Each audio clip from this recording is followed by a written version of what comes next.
We love Ascent Nutrition. Ascent Nutrition was founded by my good friend Lance Shuttler, and it's making a huge difference in this community. They have a new product that is sweeping the nation, pine pollen. Last year, several prominent scientists started speaking out about the power of pine trees and the benefits they can offer us. Ascent Nutrition offers raw, wild-crafted pine pollen. Pine pollen contains 200 nutrients in it, making it a true superfood. It's nature's highest source of phytohormones, which support hormone and libido health for men and women.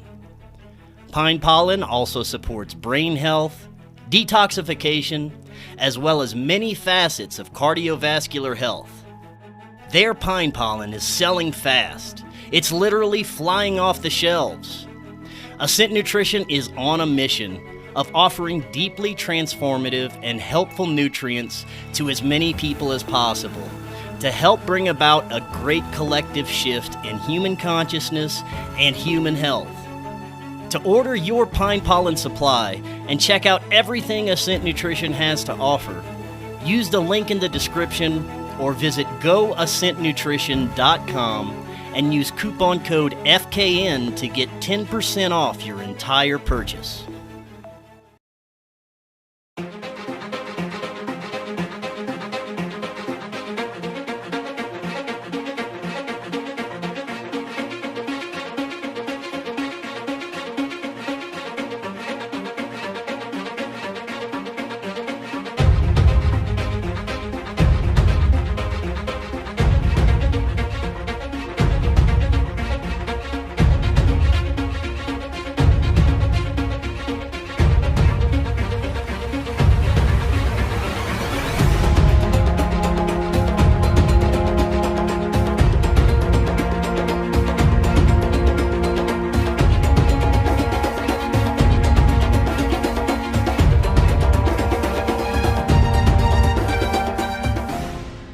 Welcome back to Forbidden Knowledge News. I'm your host, Chris Matthew.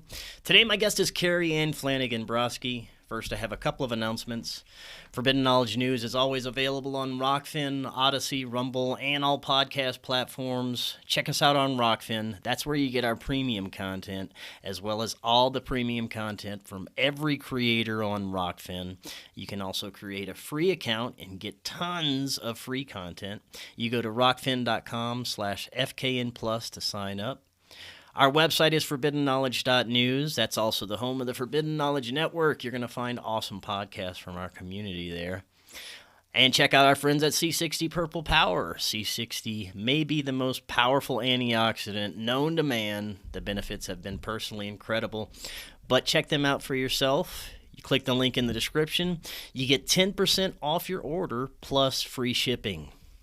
Finally, if you would like to help in any way with the Forbidden documentary, anything is greatly appreciated, and we can't do it without your help. The price of gas is incredibly ridiculous and rising. You can go to supportfkn.com or use the PayPal link in the description if you would like to help in any way. Like I said, anything is greatly appreciated. And if you donate through supportfkn.com, you're going to get access to tons of information going into Cory Hughes' new book about the JFK assassination. You're really going to want to check that out. Today, I want to welcome Kerriann Flanagan Brosky. She is an award-winning author of 9 books, historian, and has been featured in numerous publications. She served on the Board of Trustees as first vice president for the Huntington Historical Society for 6 years, and she served as a trustee for the Green Lawn Centerport Historical Association for 3 years. She is also president emeritus of the Long Island Authors Group and is a well-known speaker. Kerriann, welcome. How you doing? Good. Thank you for having me, Chris. Yeah, it's great to have you on. There is so much we can discuss. I love that as a historian, you bring these, what some consider fringe topics and paranormal events to light that you would most likely not hear about unless, wonderful researchers like yourself are looking into it. And that we're finding so much about our history actually is either been manipulated or outright false, especially in the past few years with the age of information and everything that's been coming out lately and people looking into our true history. So it's very important what you're doing, especially during these times. And there's a sort of spiritual and paranormal kind of revision that's also happening, the global consciousness, which I find fascinating as well. So there's so many directions we could go with this. I love the work you're doing, but this is your first time on. Tell us more about yourself, your background, and what led you to write about these topics. Sure. I've had a very interesting career. My degree is actually in photography. I went to school for photojournalism, and I worked for Newsday at the time in New York. And from there, I started working at some local newspapers. And parts of Long Island are very historic, and I live in Huntington. And that's where the newspaper was. It was founded by Walt Whitman. And I started taking an interest in the history of the town. I ended up writing my own column, of which I was photographing places of historical interests in the hopes of preserving them. And I was having, these different articles written, and people loved it. They were learning about local history, and they could drive by the places, or some of them were open to the public. That led me to write 2 books in 1995 and 1997 on Huntington, it's a large town. So I did all the towns within the town of Huntington. And I was doing, putting them into a book, and I was lecturing. I then became involved with the Huntington Historical Society, where I was first vice president for 6 years. And I would mention I was doing all these lectures. And eventually the Historical Society said to me, it was getting to be, a couple of months before Halloween, and we have this historical barn.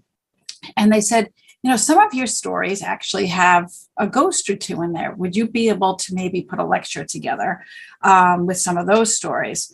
Now, when you're researching older homes and things, there always seems to be a ghost story associated with it. And so in those books, I think each of them had about 20 stories each. So I took out, I think maybe 5 of them were ghost related. And I set up this whole thing in the Conklin barn. My husband helped me. We webbed it, and we had all this fun stuff going on. And I was shocked at the time, because the barn holds about 50 people. We had about 80 to 100 people trying to get in to see this lecture. And I said, oh my gosh, I can't believe all these people are interested in ghosts. So the lecture took off, and I started doing it for many years, and it was always a sellout crowd. And what people liked about it is that they were learning local history, and what better way than through a ghost story. So people had said to me, why don't you write a book just about ghosts? And I had put it on the back burner for a little while. I wanted to be taken serious as an author, as a journalist, and as a historian. I didn't want to be considered a ghostbuster, so to speak. And as time went on, though, my father was battling multiple sclerosis, which actually led me to write another book down the road, which we'll talk about later. But before that, after his death, I really needed to get involved in another book project. The grief was very bad for me. And my husband said, some time has gone on.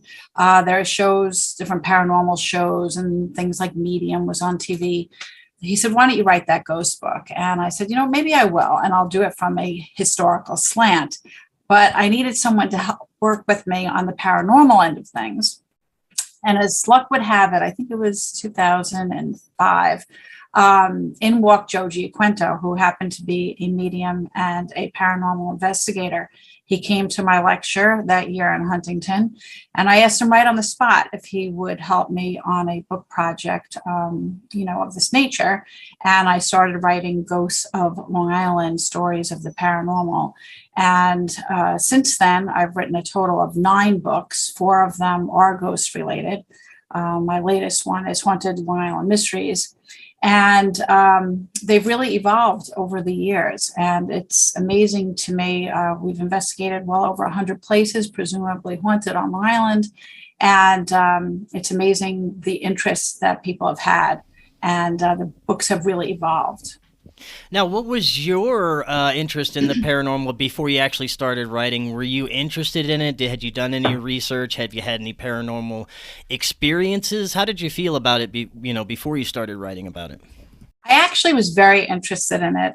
When I was a child, I remember hearing a family ghost story that my parents had about their first attic apartment that was in Valley Stream, and which is on Long Island. And I remember hearing about the story, and the house itself was actually owned by my aunt's family. So it was my aunt and uncle weren't married yet, and they had rented this attic apartment to my parents, and there was a ghost there, and it was the ghost of one of their relatives, an Italian grandfather. And so I can't remember. I think it was. I don't know if it was the second ghost book or it was in one of them, but I ended one of the chapters calling it The Ghost of the Italian Grandfather. So that had piqued my interest. So I had done a lot of research on my own prior to doing the books. And I also am a very spiritual person. So I've had a lot of religious experiences as well. And so it just sort of evolved. Of course, since writing the books, I've had more experiences. And one of the biggest things I wanted to show was that Long Island is more than the Amityville horror, and that it's a place rich in history, especially with our Native American past, the Revolutionary War, and it's also very spiritual. So it's sort of all tied into things that I liked and that I believed in prior to writing the books. Has your understanding of the paranormal in general and what is behind it and its connections to us and the afterlife and other unexplained phenomena, has this evolved any and changed since you started writing books? It actually has, and I'd like to say that I like to, people to know that I have been really trying to show that life does exist beyond this one, and that our lives are very spiritual. It's really amazing because in my first book, Ghosts of Long Island, I had included a couple of places that people in other parts of the country would probably have heard of, such as the Amityville Horror, Kings Park Psychiatric Center, Mary's Grave. Those are more legends and myths. So I had included them because it was my first ghost book. And if someone came from out of state, they'd say, well, where are these things, right? But as time went on, I realized that there was so much more. So again, with the concentration on the Revolutionary War, my partner Joe and I have been able to actually connect with those on the other side during our investigations. So in the early days, we did use very minimal equipment. For me, since I'm a professional photographer, I would use 2 cameras. I have a professional Nikon D80. And then I also have a Nikon Coolpix, which I call my Orb camera. And we could talk about that, a little bit later. But, and then Joe was evolving in his mediumship. So that was actually just forming. And we were using recorders to get white noise EVPs. But as the books have evolved and Joe has evolved with his mediumship, I don't consider myself a medium, but I have been able to communicate with certain higher up energies, which has been really amazing for me to be able to do that. But since we've been doing this, we've been using what's called a ghost box, and it's a type of EVP where you get live time recordings. And we have this on the website, so people, who are listening today can go on to ghostsoflongisland.com and listen to these EVPs. And what I've really tried to do, especially when I lecture, is to try to get people not to be afraid. Hollywood makes everything out to be demonic, negative energy, scary, frightening. They can hurt you. And I have to say, we have not encountered this. Everything that we have done has been extremely positive. Again, more on the spiritual level as we've increased, even with people who have died in recent years. Some incredible stories there. But when I lecture, I explain the difference, first of all, between a ghost and a spirit.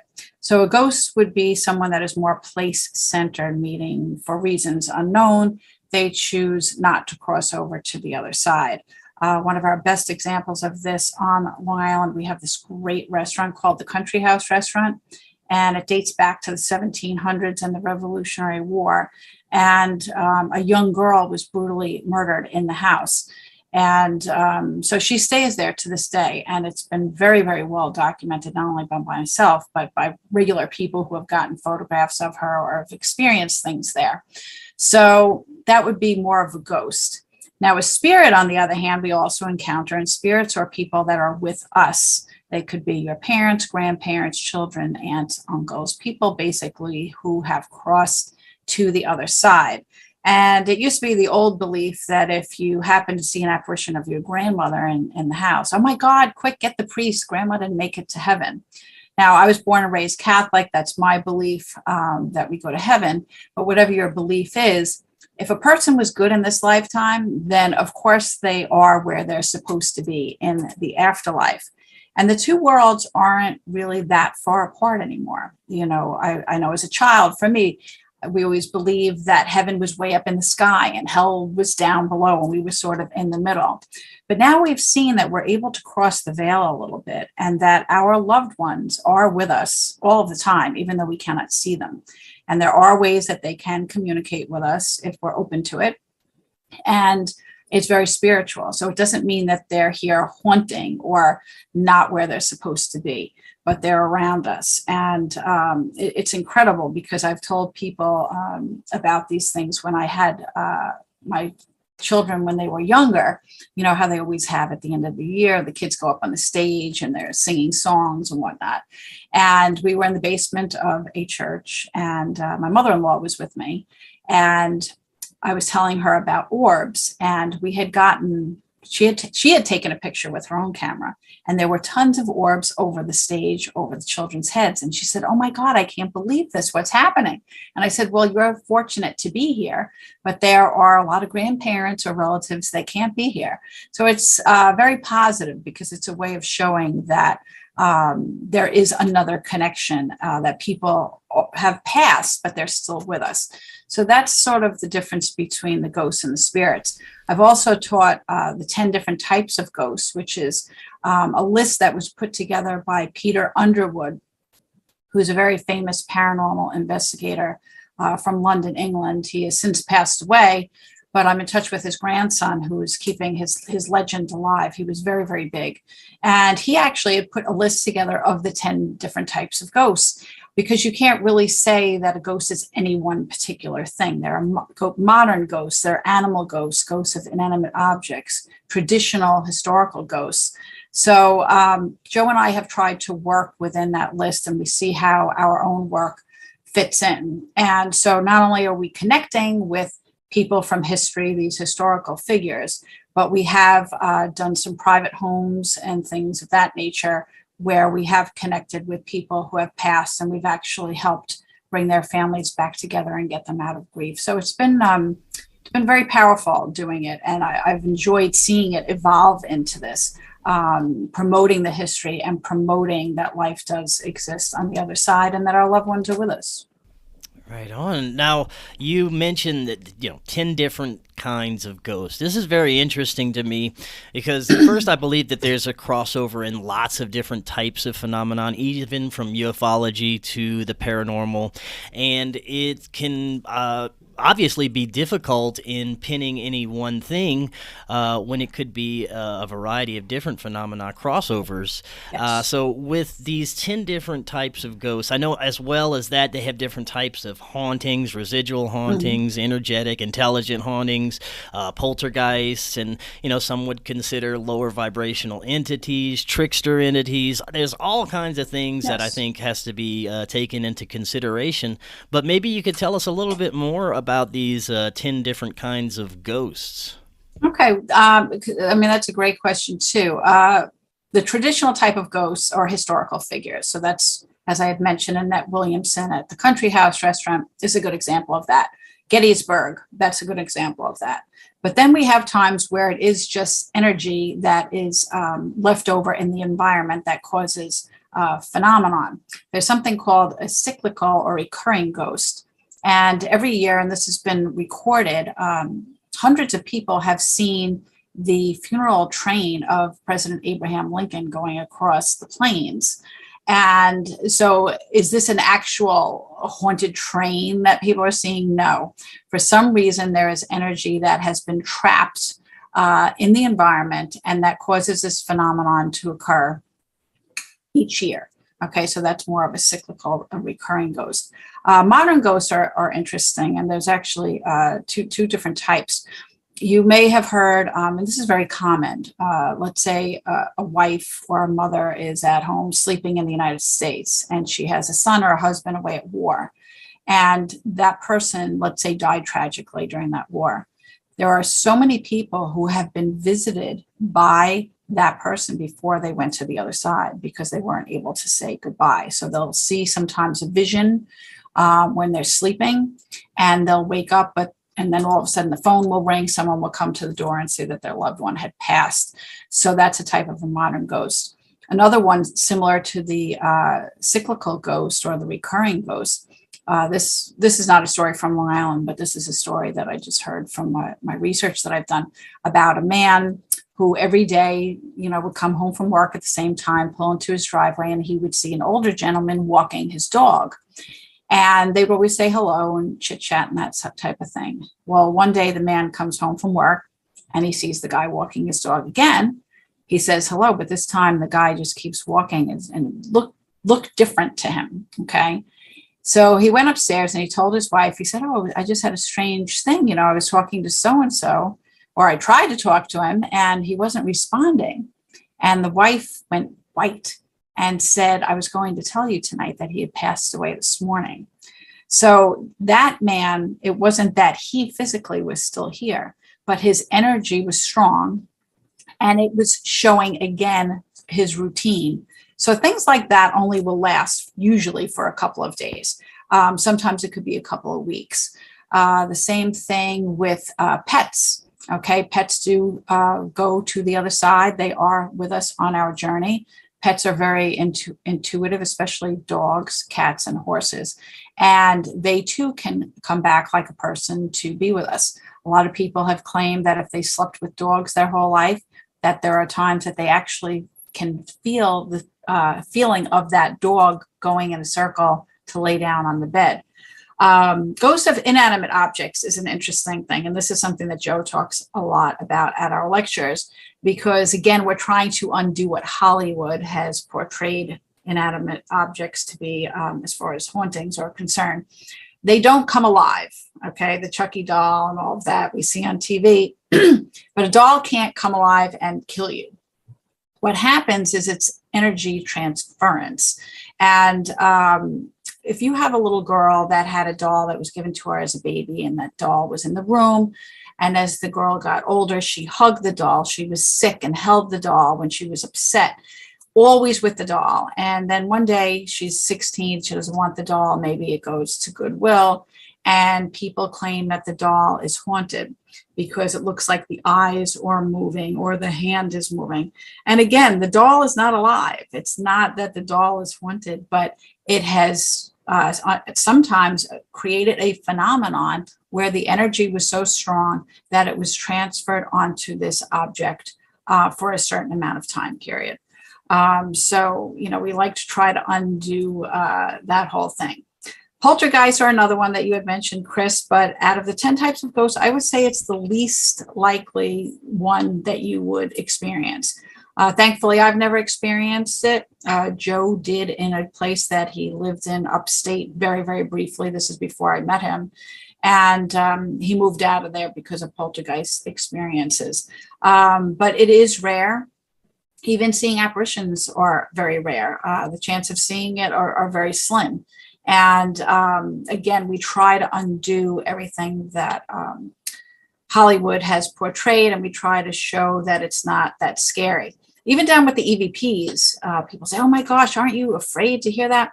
But when you break it down, you're really talking to people. That's what they are. And Joe says it could be someone's grandfather that we're talking with. They were regular people on the earth. And I think that's what makes the work that we do so popular with people, because we ourselves are regular people and we treat them with respect, like who they are, people who have crossed.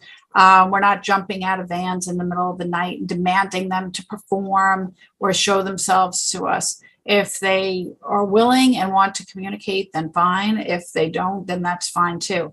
So 9 out of 10 times, we really do get really good correspondence with them because of the fact that we treat them like what they are, which are people.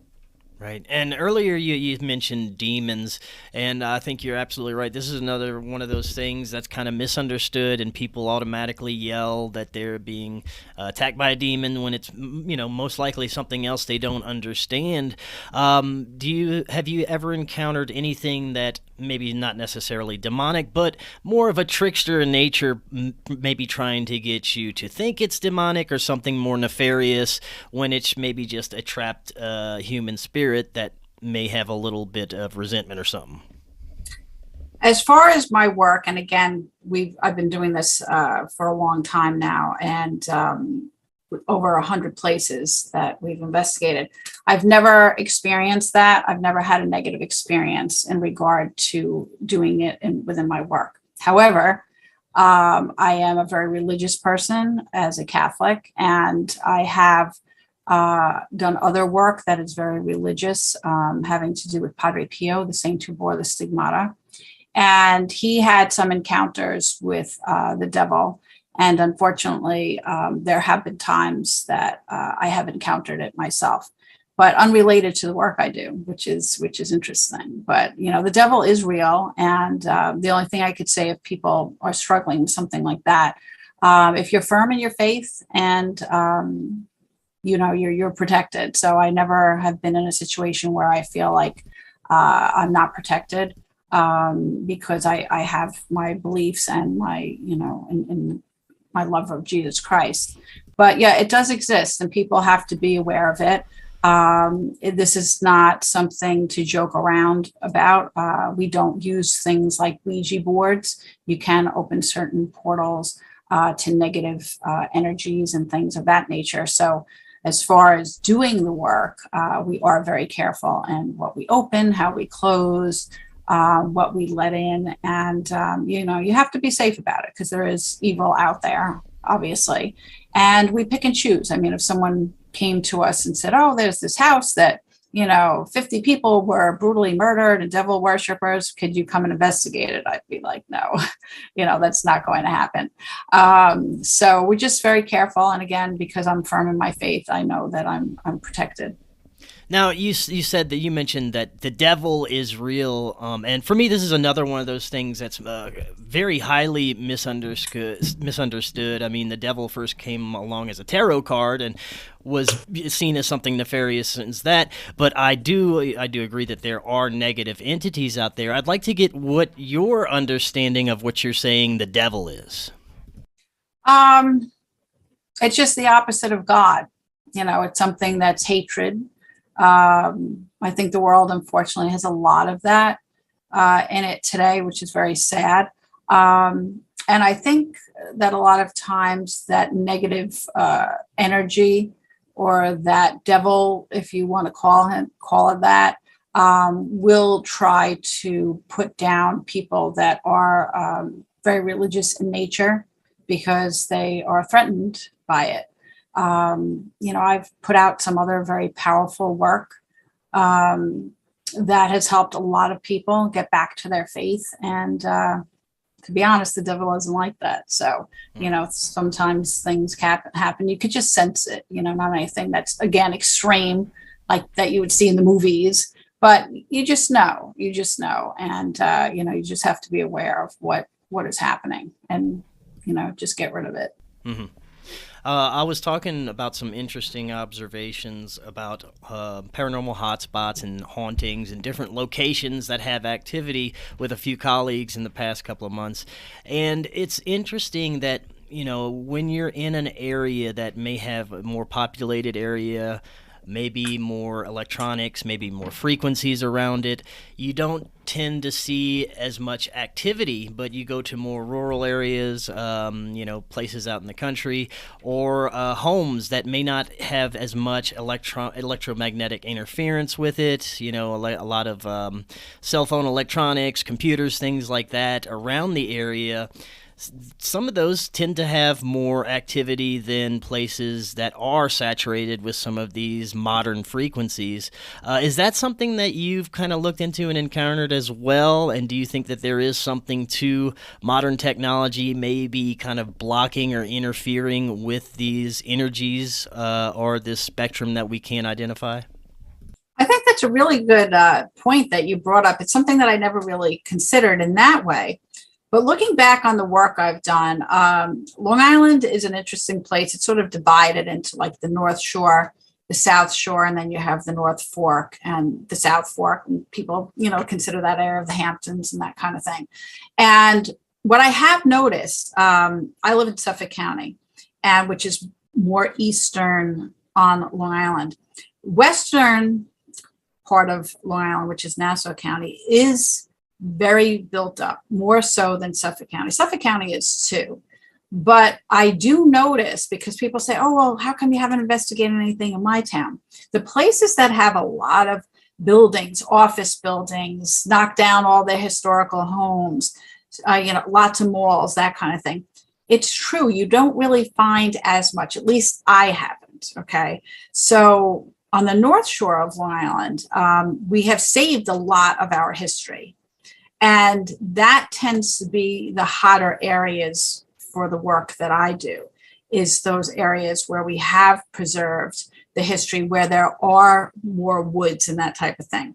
The South Shore is a little bit newer. So again, we don't have as much history. We do have some history, I shouldn't say that, but it's not as much as what you would sometimes see on the North Shore or the North Fork or South Fork. So that definitely is an interesting point. And the other thing, I do feel that things like the natural environment, you can get more from it, because it's almost like it's porous. It's like a sponge for this type of activity. It's interesting. There's another woman that travels in the same circles as me, Monica Randall, and she has written many books on the Gold Coast estates and relates them to hauntings as well. I believe she had gone to Europe and went into all these different castles and things and worked with some kind of a machine or a mechanism that actually was able to pick up voices, okay, in Old English from these castles. Now, of course, when we watch TV, we always are like, oh, all these castles in Ireland and England, they're all haunted. But when you think about what they're made of, Chris, like you were saying, stone, wood, and again, this energy gets trapped. It's not that these people are still stuck in there. Sometimes maybe they are. We might have a traditional ghost or two in there. But a lot of times, if you hear voices and things, they're bouncing off the material, the stone, or the wood, or whatever is in that. So it really is fascinating. Joe and I spent a lot of time in Strong's Neck on Long Island, which is a very small town on the North Shore. And it's where the Culper Spy Ring really was headquartered, okay, with General George Washington's spy ring during the Revolutionary War. And it's made up of private homes, horse farms, that type of thing, and a lot of woods. And we spent a lot of time for various chapters in the books going through these woods with another historian, Margot Arceri.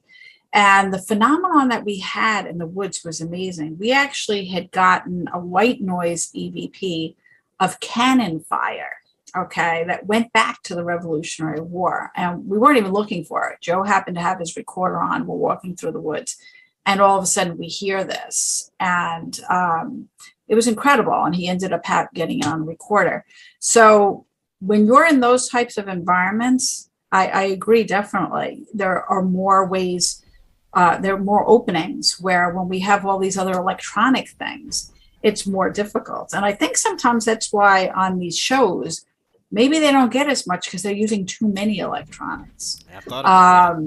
We try to use the least amount of equipment as we possibly can.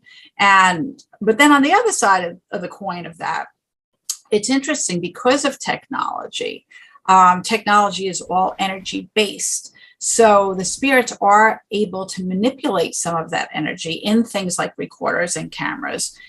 in order to communicate. So it's just bringing up their frequency along with what we provide, and then they're able to use that. So it sort of works in both ways. But when we do our investigations, we usually like to keep it limited to just the two of us and whoever is involved in the place that we're at, if it's an owner or a manager of a place, because even people's energies, too many people can create some havoc when you're trying to pick up energy from the other side. So it's a very interesting point that you brought up. But yes, so I would have to say I agree with that.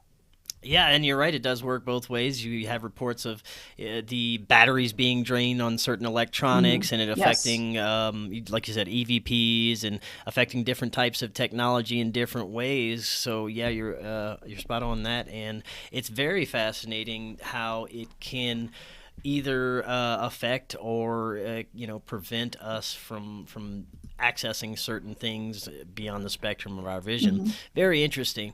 Now I want to know about Joe and what he does during your investigations. Could you kind of take us through a typical investigation and what Joe is doing? Yes, definitely. We have a lot of fun. I love reading Nancy Drew as a child, so I kind of think of us cross between Nancy Drew and Hardy Boys and the X-Files. What Joe does is very specific too. Since most of the places are of historic in nature, so what I do is I usually start collecting some information on the place first, and then I'll tell Joe, all right, we got ourselves into such and such place. And I try not to give Joe that much background information on it. Then we usually go to the actual location and we interview the people and a lot about the history first, and everything is recorded. Then our investigations, we will go around. I'll photograph with the two cameras. Again, my Nikon D80 is to put, nice looking images in the book of what the place looked like or what a room looked like. With the smaller camera, the Nikon Coolpix, that I tend to get more orbs with. And people say, well, why is that? Well, the same thing if I was with a group of people and had my huge camera with the battery pack and the flash and all that. And I say, here, can you take a picture? People are like, oh, no, I don't know how to work this. It's the same thing. If I gave you a Coolpix, it would be a lot easier. Just press the button. So the spirits are able to manipulate those cameras, easier than they can with the larger camera. So I'm walking around with a camera, but so is Joe. Joe is usually also taking photographs, and things have been verified. We've been photographing at the same time. I've gotten an orb and he has the same orb, but it's in a different part of the frame because he was maybe 20 seconds off from shooting. So he'll take some photographs as well. But then his main thing is the communication that we do with the EVPs. So when we first started out, Joe had told me about EVPs and I had never heard of them before. And I looked at him and I thought that he was insane. And I said, well, what do you mean, I might pick up? Because he had asked me, he said, well, you're going to be interviewing people. Are you using a recorder? And I said, yeah, I have this little one from Radio Shack Digital. He said, well, you might get the voices of people from the other side. So I wasn't really sure if I believed it, even though I was open to things. So on our very first interview that we were doing, we were interviewing a couple who had lived in a house that had some paranormal activity due to objects that had come from foreign countries that had negative energy attached to it. And so the house that we were in had never had any experience in there.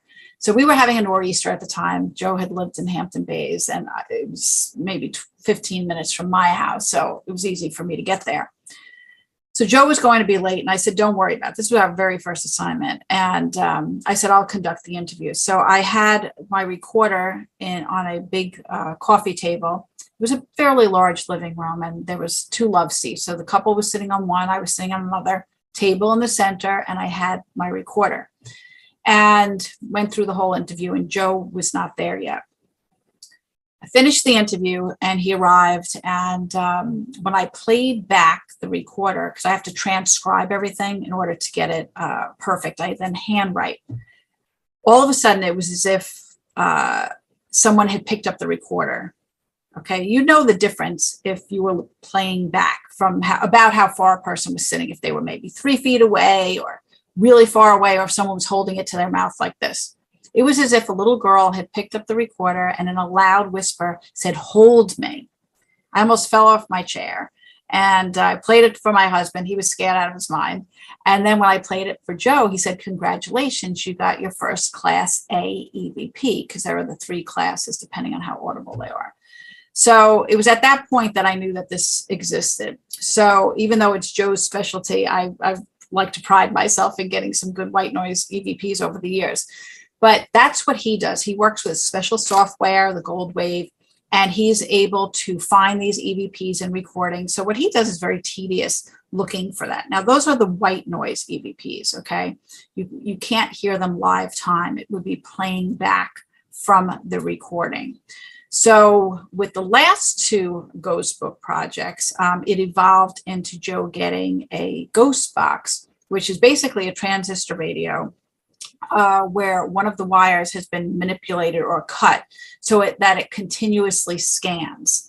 So Joe has gotten some amazing things. And so what we'll do, we'll go around, we'll take photographs first. We'll have the recorders on looking for white noise EVPs during our interview process with the owner of the house or the property. And then we will do a ghost box recording session where we ask questions. And usually we do include the homeowner and they're or the property owner, and they're amazed at the answers we get. From there, Joe will then, again, use his software to make sure that people can really hear them and bring them out. And he doesn't manipulate them, though. He just makes them, takes away any excess stuff on the sides. And we play them for our audiences. We played them on webinars. And they are, like I said, on our websites. And what's interesting about the books is that they're interactive. So you could read along, see the transcript in the book, and then listen to them as you go along. And so he spends a lot of time working on these EVPs. He also will just use his phone and take video, and we've gotten Orbs in motion through that. And since he hasn't evolved in his mediumship, he uses his mediumship which works to our advantage, because he could sort of sense if someone's there ahead of time. And that's what's interesting, because I give him limited information. And when we do the interviewing, we're not talking about the paranormal end of things yet, just the historical things. And he's been able to pull up stuff that we find out later had happened or was true, or that the property owner had experienced. So it really is remarkable. There was this one restaurant that we were at many years ago, and I was walking around. The only other thing that I would use is an electromagnetic field indicator, or ghost meter, and that basically just will pick up energy. You have to rule things out. If you hold it up to a socket, as I'm sure it'll start beeping. So I was going around this restaurant without Joe. Okay, he was staying in the bar area and wasn't picking up anything. It's fine. I was photographing, wasn't getting anything.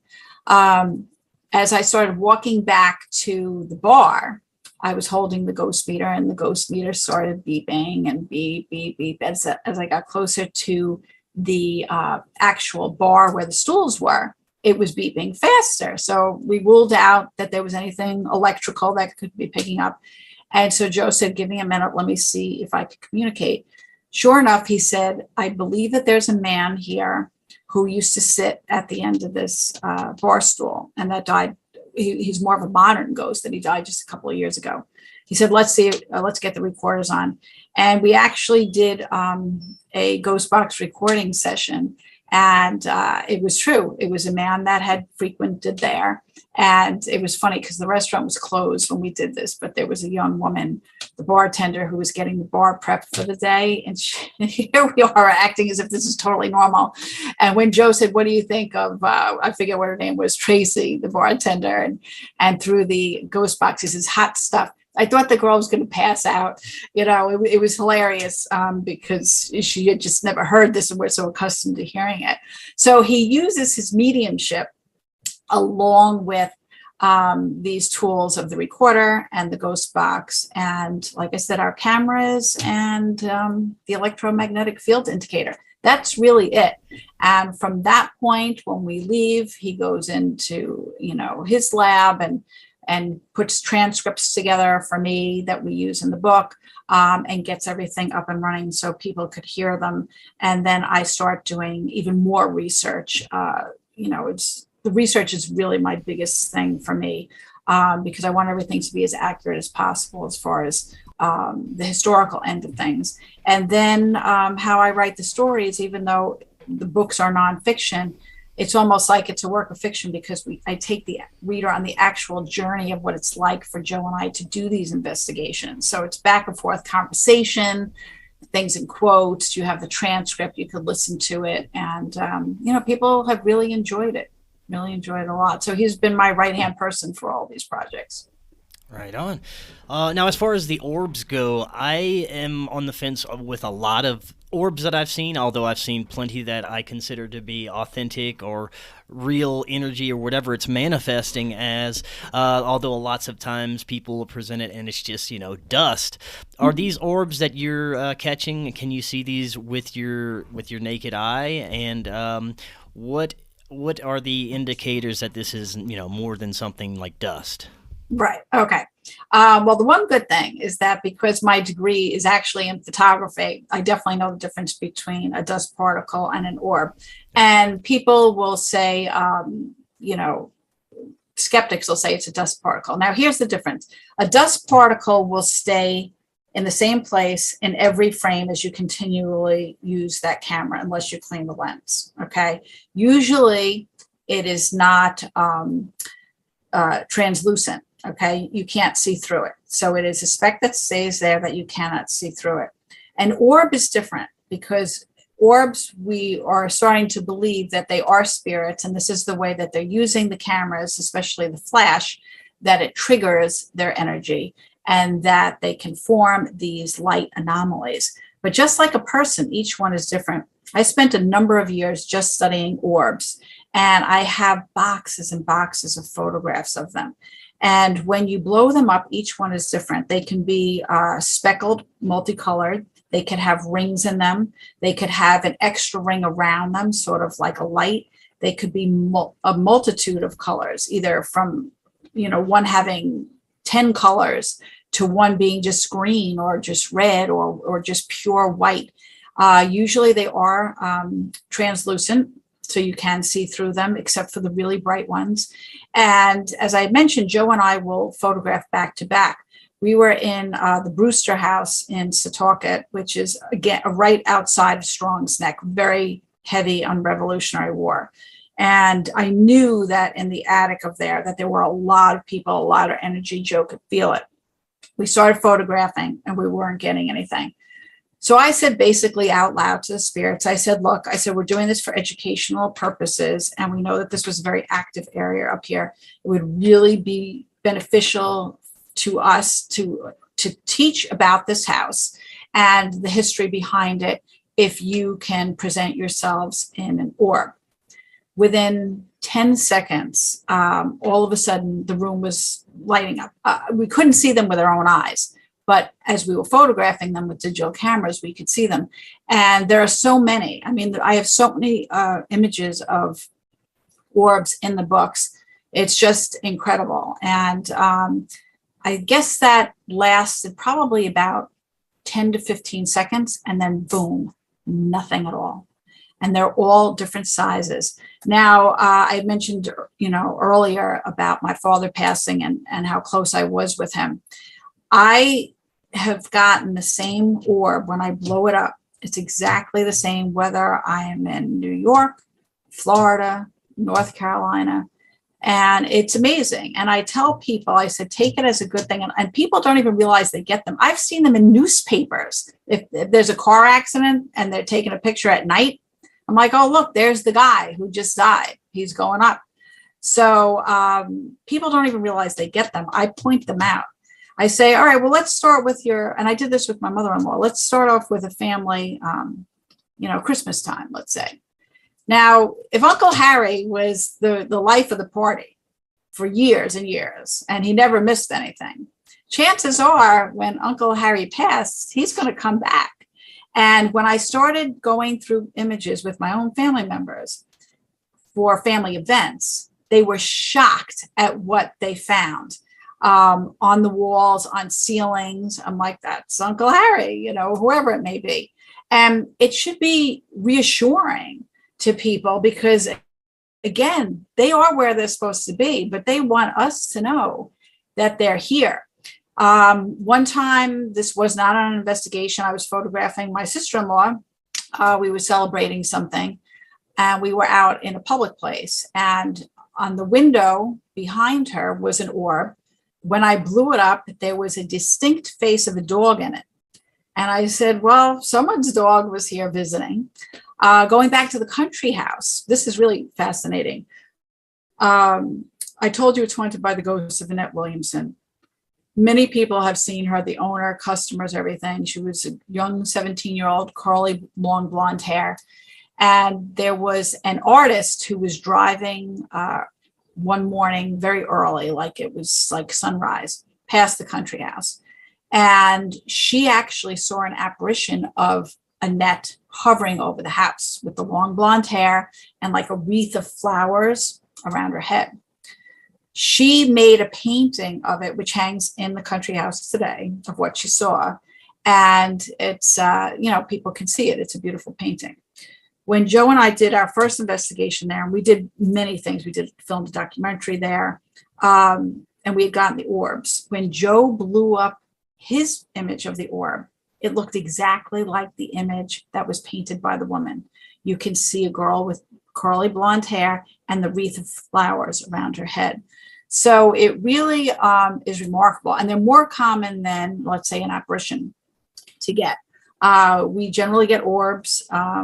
We get, on occasion, I've gotten apparitions, not that I've seen it, but I've seen it later in the image. And we've gotten some sort of ectoplasmy kind of thing at times too. So those would be the three things. But the orbs are our major thing that we get. And I have multiple really good pictures of them in the book. Awesome. I'd like you to tell us now about some of your favorite places in Long Island that you've investigated, and maybe some of the most profound experiences you've had while doing it. Mm-hmm. The Revolutionary War places are really some of my favorite. I mentioned Country House many times because that is one of my favorites. Not only is it a great restaurant, but it's just jam-packed with history. And it's probably the most, I don't like to use the word haunted per se, even though that always helps to sell books. But, haunting is again, a movie thing. It's probably the most active place on Long Island. I had mentioned to you about the North Shore. So most of my favorites are probably on the North Shore of Long Island. There's another one, Deep Wells Mansion, that's haunted by a previous mayor of New York City. And down the street from there is the St. James General Store, where a little girl had died falling down the stairs. She's been heard and seen by people. And Strong's Neck, like I said, anything to do with the culprit spiring has been really amazing. One of my favorites, though, we had in the 1800s a genre painter named William Sidney Mount. And he was a very famous painter here. He traveled about the Setauket, Strong's Neck area. And while he was alive, he believed in mediumship. So his house was down the road about a half a mile from what is today the country house. Now, at the time, it was the Hathaway House, and they would have seances there. And oftentimes he would say that he communicated with Rembrandt, that Rembrandt was like his spirit guide. And he would actually get tips from Rembrandt about how to achieve certain qualities of light and color with the paintbrush. So towards the end of his life, William Sidney Mount had one bad experience with a medium. It's like anything else. Like people say to me, you're not going to call 1-800-psychic. You have to go to someone reputable. The same thing as if you were going to a doctor or a lawyer, or you go to someone that is reputable, that is the real deal.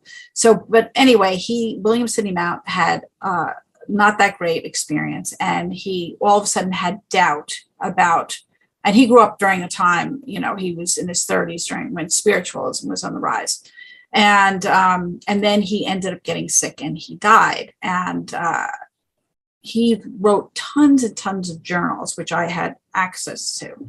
So while I was working on that story in my office, I had gotten the sense, and this is when I started to develop some things, that he was in the office with me and that he was sort of like a close talker, like right in my face. And I couldn't write the chapter. I was writing a chapter about his life and some experiences that we had had. And I thought I was losing my mind. And I was getting the sense from him that he felt that he was wrong. He wanted people to know that mediumship really does exist, that you can communicate, and that what happened to him during those last months of his life, he regretted ever writing in the journal, and he wanted me to fix it now. So I call up Joe and I said, look, either I'm completely losing my mind or I have William Sidney Mount in my office, and this is what he's saying to me. And Joe said, you want me to see if I could communicate with him? And I said, okay, see what you could do. So we hang up the phone. A little while later, I get an email from Joe. He said, this is what he said. Now, Joe had no access to his journals at this point, so he did not know his language or his writing style.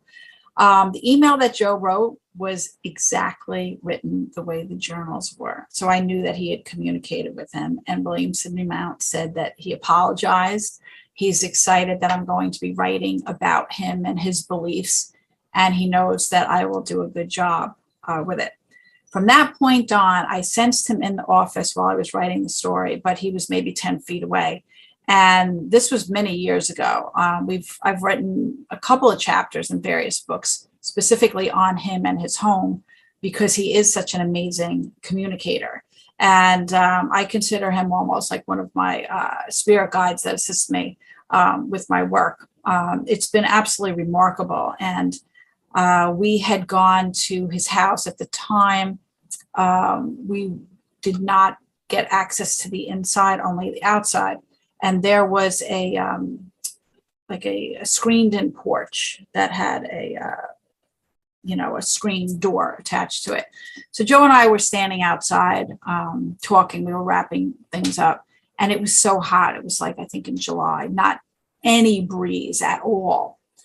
And we were talking about William Sidney Mount, and all of a sudden the screen door started to open.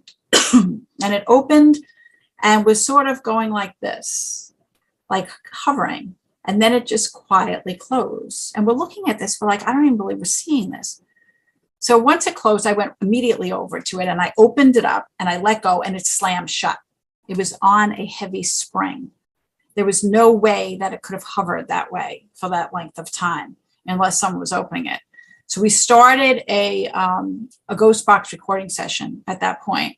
2 hawks also flew overhead, which was an indication that there was something going on spiritually. And we communicated and had a long EVP session with William Sidney Mount saying, about how he had been upset about, the spiritual movement and how there were doubts and things like that. Then another time we got into the house and we weren't there 10 minutes when it was under construction in certain rooms and a board came flying down. And I said to Joe, I said, he wants us to know he's here. I drove in my car with him in the car one time. I knew beyond a shadow of a doubt. We had just finished a lecture in Stony Brook and we had just found out that we were able to get into his house. And Joe had felt him too. I said, he's sitting right in between us. Terrible weather night. He literally saw me home and then was vanished. He's been in my office a couple of times. I've not been able to see him, but I have been able to communicate with him. And when we had the ghost box recording session in the attic, which was his studio, he told Joe that Joe had to call him Mr. Mount, but I could call him William. So it's just a joke that we've had. He's a very active communicator. So that's been very fun for me because it's something that I had never expected when I started doing this work. And we had some other things like that. There's in my new book, Haunted Long Island Mysteries, the last chapter of the book is about a young girl, Rebecca Weisbard, that died in 2016. She was like almost Olympic level for equestrian, and she died tragically in front of her mother in a horrific riding accident. And she's been another one. We had interviewed the parents. The stable had had ghostly happenings. Okay, so there ended up being 2 chapters for that. It was the story of the stable, the history of that, and the things that people have seen, which are remarkable. But then their communication that they've had with their daughter since she has died is just mind-blowing. And it was the same thing when I first came home after that. It takes a lot out of you, like some of the newer stories, because I'm a mother. So from listening to, this woman talk about it was her only child, was very difficult to take all that in. And also I used to be an equestrian as well. So we had traveled in a lot of the same circles many years ago. And so I could really feel for this. So her mother gave me this booklet with all the information about her daughter's awards and the accident. And I was in my office by myself going through it. And I started to get a little teary-eyed because I was like, this is just so tragic to me. And next thing you know, I started, because I have developed some clairsentience where I could sense the spirits. I could feel them from the top of my head on the left-hand side. I sensed that she was there. And I was able to hear through clairaudience her saying, don't cry, I'm fine, I'm good. And so she pops in every once in a while. So again, these are things that I had never anticipated or looked for.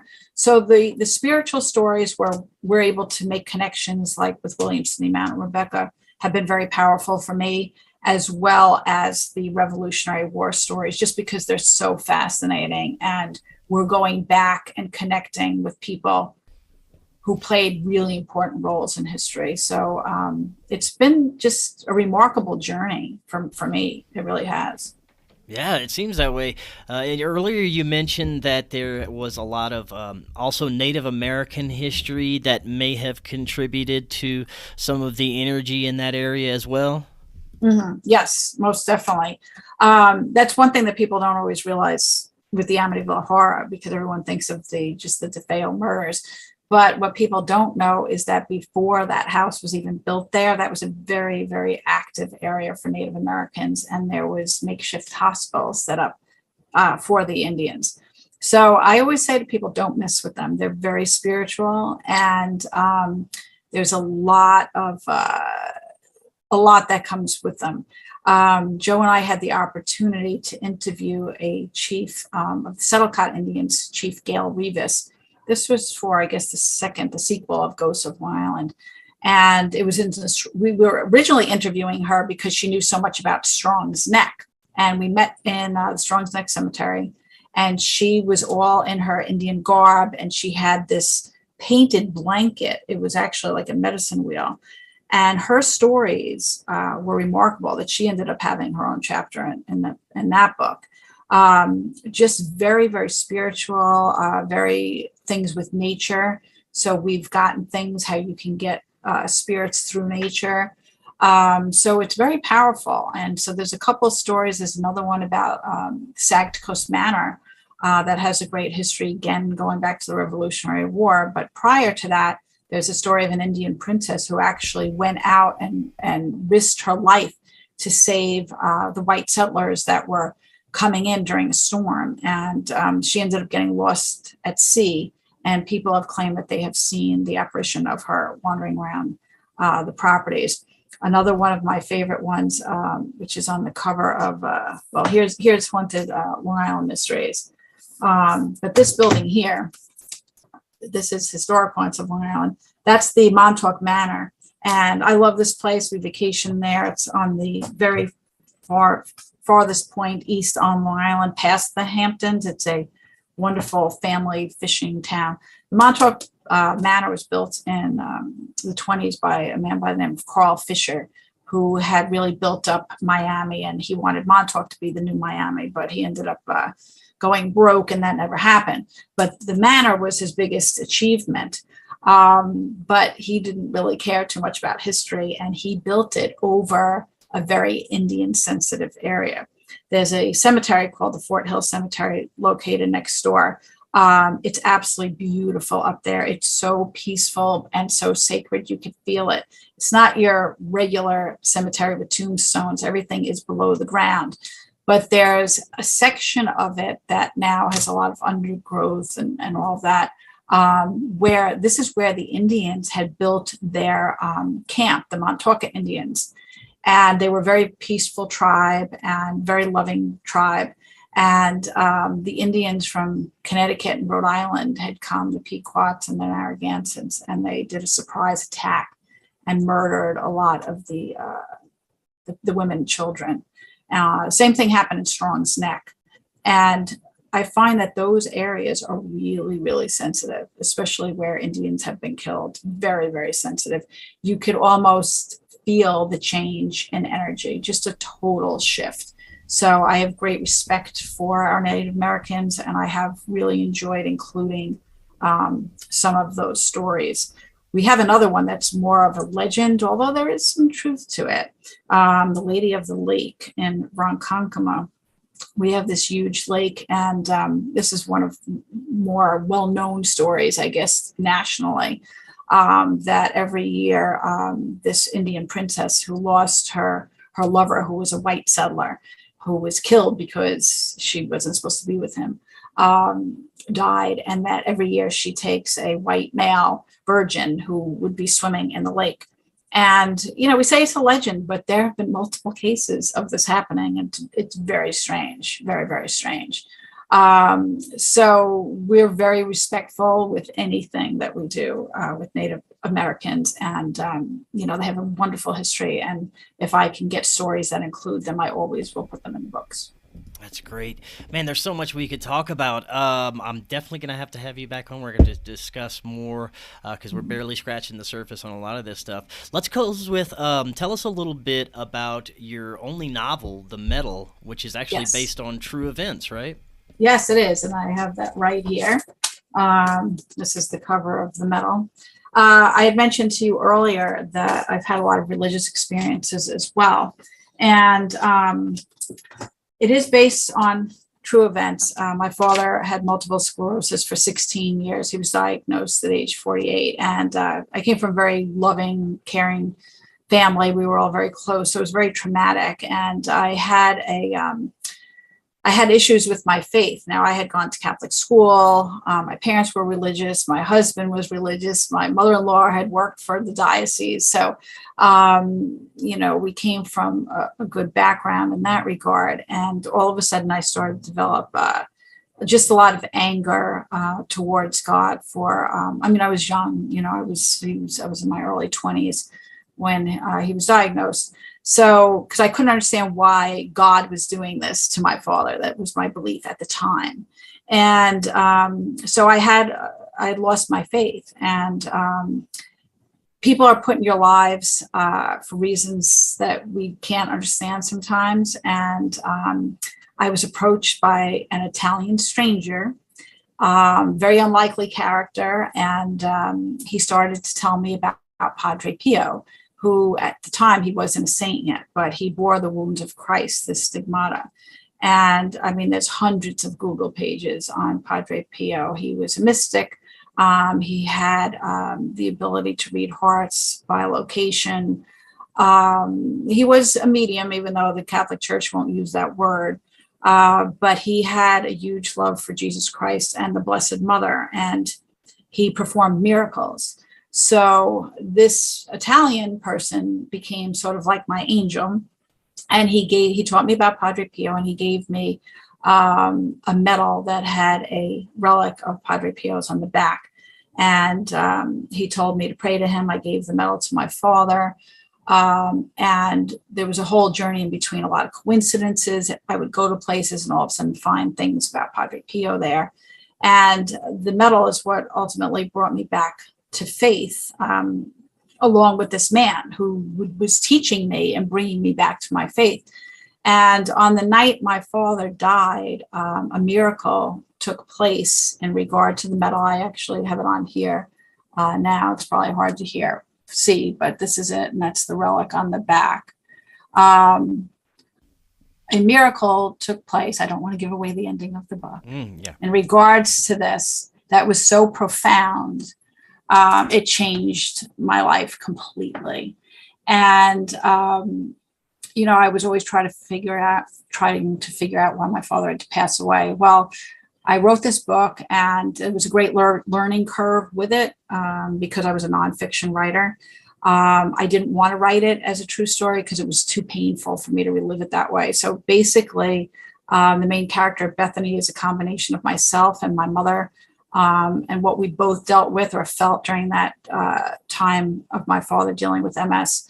And in it is woven through it is the true story of Padre Pio and his life and the miracles that he has done, as told from the angel Jimmy in the book. And it was definitely a difficult thing for me to do, a very difficult project. But the letters I have gotten over the past 10 years from people, it has changed their lives. It has brought people back to their faith. It has given them hope. It has taught them to believe in miracles, to not give up even in the hardest of times. And as an author, I could not ask for anything more. That my work has actually made such a difference in people's lives. It is so powerful to me. And the book is going all over the country right now. And it's so funny. I just received an email last week from someone who was ordering a copy, who wants to give it to a friend who's having trouble with their son who has an illness. And so she was sitting down talking to her hairdresser, and the hairdresser has been talking about my book to all these people. And just last week, she had someone in the chair who happened to be a friend of mine who knew about the book and who had read it, another author friend. So it's really going around, and it's changing people's lives, and it makes a big difference. So I see how my work has evolved from, with the whole thing with the ghosts. I had to have that in order to have better understanding of the afterlife. And then it went into the metal, and it's affecting people, and it's helping them and bringing them back to faith. And all of these books, by the way, you can get on Amazon, but I also sell them through my website if you want personalized and signed copies. And especially with the metal, a lot of people do that because I write a special message in it. Believe and have faith, and that's what it's about. So if I could help people through my work, it's a wonderful thing. And the only other different project I've also done, I also do a lot of cooking. I was a food writer for Edible Long Island for 5 years, and had my own column called Kerriann Eats. So I did co-author one Italian cookbook with Mr. Sausage in Huntington, which is the place where I had met my angel originally. So everything's all connected to everything. And I also wrote a historic crime book that my publisher had asked me to write, which was scarier to write than the ghost books, believe it or not, because they were all like true crimes and things like that. So, I've done a mixture. I do webinars on them. I do a lot of lectures in the fall. I'm on book tour every year in New York. And it's just been a great experience. That's a beautiful thing. Let everybody know where they can find you. Your website, if you have social media. I know you said your books are on Amazon, all that good stuff. Yes. So they're on Amazon. But like I said, if you want signed copies, I offer free shipping, and I get them out in just a day or two. My website is ghostsoflongisland.com. You can also go under my name, but no one wants to spell out my whole name, under Kerriann Flanagan Brosky.com. And if you go onto the website, you could also sign up for my newsletter. And you could also scroll down and listen to the EVPs, which will connect you to Joe Giaquinto. I'm also on Facebook under Kerriann Flanagan Brosky. I dabble with Twitter. I don't do too much on there, but Facebook, and then Instagram. I advertise any upcoming book events, but Instagram is more of my food stuff. So if you want to see where I'm eating or what I'm cooking, you can follow me under the same thing, Kerriann Brosky or Kerriann Flanagan Brosky on Instagram. But it's been a journey, and it's something that I love, and it's I appreciate you giving me the opportunity to be able to discuss these things on your show, Chris. Yes, and thank you for coming on. We're definitely gonna have to do it again in the future. This was great. Mm-hmm. Yeah, sounds good. We'll get Joe on next time and he can play some EVPs. Yeah, let's do that for sure. Yeah, All definitely. right. Well, until next time, everyone, have an excellent evening. We're going to be talking again tomorrow, and we'll see you then.